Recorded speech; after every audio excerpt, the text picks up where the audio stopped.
Good afternoon. Of course, I'm Dr. Nikki Massaro-Kaufman with my assistant, Help Desk First Responder Andrew Calvin. Okay, so our topic, of course, is email safety, avoiding emotional injury in the workplace. What we're covering today, why email is particularly hazardous, general email safety tips, top 3 email attachment hazards, slipping on the send button, common email irritants, routing email properly, avoiding flames, responding to angry email. And Andrew will talk about how words can hurt. All right, so how many of you have been in an instant messenger conversation that has gone awry because the other person is not understanding either your humor or whatnot, and it just escalates to this, and then you have this big fight? So email is sort of the same thing where people can't see your facial expressions. They can't see what you're trying to say when you're sending this message out. And plus, once that message is delivered, you can't try and correct it because you don't see how they're reacting to it. So this is just sort of, the idea that you have to be very careful about how you word your messages, and we'll get to this later about tone and sort of the sarcastic humor and how it doesn't quite work in this sort of setting.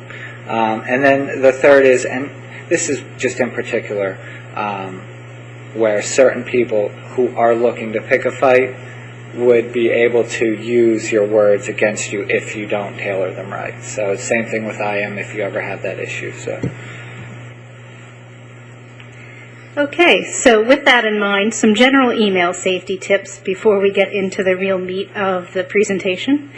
You should avoid using email for confidential and or sensitive information. You never know when somebody might print it, or you might, so that when they forget that it's in the printer, it sits there for anybody else to pick up, or if they might accidentally forward it and your message goes to an unintended audience. You should use complete sentences and proofread very carefully.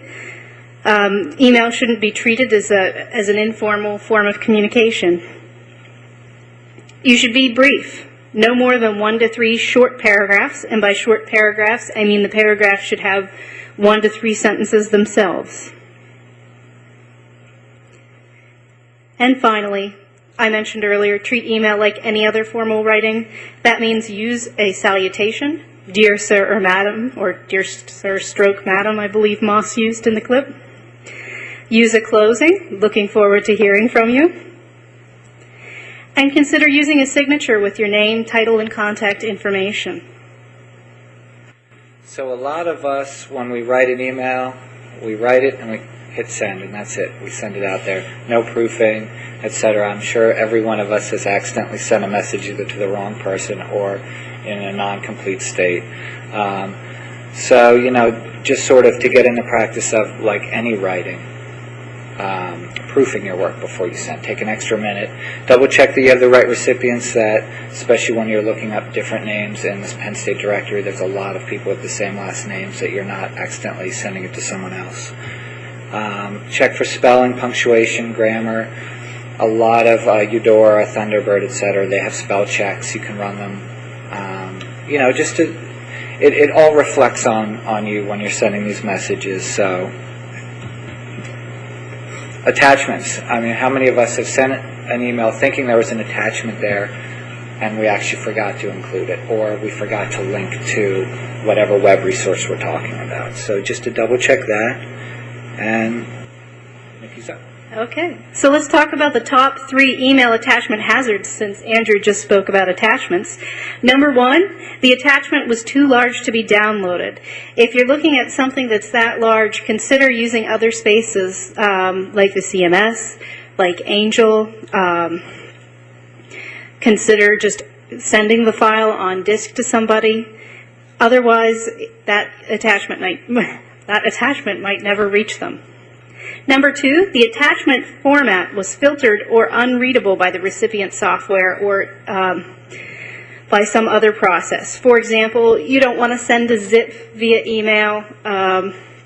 You don't want to send any of the 2000 formats anywhere outside the libraries, and maybe even within.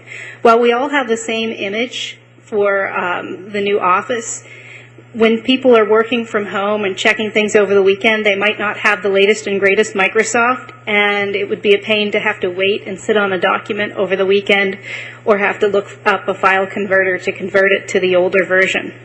So consider what formats you're sending your email in. And finally, the attachment was not needed. The sender could have sent a link or a path to a shared drive. If that document's already out there somewhere, or you could place it somewhere, then why send the attachment? Now that file is everywhere that it gets forwarded, everywhere it gets replied.